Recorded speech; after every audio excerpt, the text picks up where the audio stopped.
Camera ಹಿಂದೆ ನಂದ ನಿಮ್ದೆ ರಾಹುಲ್ ಗಾಂಧಿ ಅವರು ಏ ಲೋಕಟೋ ಹಿಂದೆ ಸರ್ ಹಿಂದೆ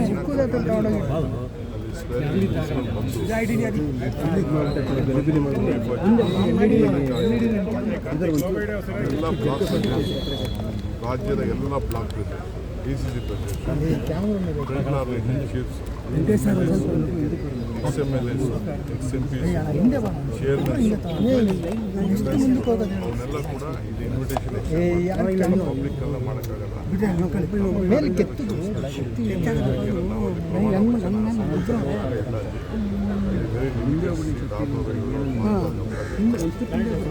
ಗೆಸ್ಟು ರಾಜ್ಯದ ಅದಕ್ಕೋಸ್ಕರ ಅವರು ಇಲ್ಲೇ ಬಂದು ಪ್ರಮಾಣ ವಚನವನ್ನು ಇಲ್ಲಿಂದಲೇ ಲೈವ್ ಮಾಡೋದು, ಇಲ್ಲೇ ಕಾಂಗ್ರೆಸ್ ಭೂಮಿ ಪೂಜೆಯಲ್ಲಿ ಪಾರ್ಟಿಸಿಪೇಟ್ ಮಾಡೋದು ಅಂತ ನಾವು ಕಾರ್ಯಕ್ರಮ. ಬಹುಶಃ ರಾಹುಲ್ ಗಾಂಧಿ ಅವರು ಇದ್ದಾರೆ ಅಂತ ತಿಳ್ಕೊಂಡಿದ್ದೀನಿ. ನಾನೀಗ ಅವರು ಇನ್ವಿಟೇಷನ್ ಒಂದು ರಾಮಲಿಂಗಾರೆಡ್ಡಿ ಅವರ ಅಧ್ಯಕ್ಷತೆಯಲ್ಲಿ ಕ್ವೀನ್ಸ್ ರೋಡ್ ಆಫೀಸ್ ಕೂಡ ಇಡ್ತಾ ಇದ್ದಾರೆ. ಅದು ಭೂಮಿ ಪೂಜೆ ಮಾಡ್ತಾರೆ. ಈ ಆಫೀಸ್ ಭೂಮಿ ಜೊತೆ ಮಾಡಬೇಕು. ಇನ್ನು ಕನ್ಫರ್ಮೇಷನ್ ಇಲ್ಲ. 100 ಕಚೇರಿ ಇನ್ನೊಂದು ದಿನ ನಾವು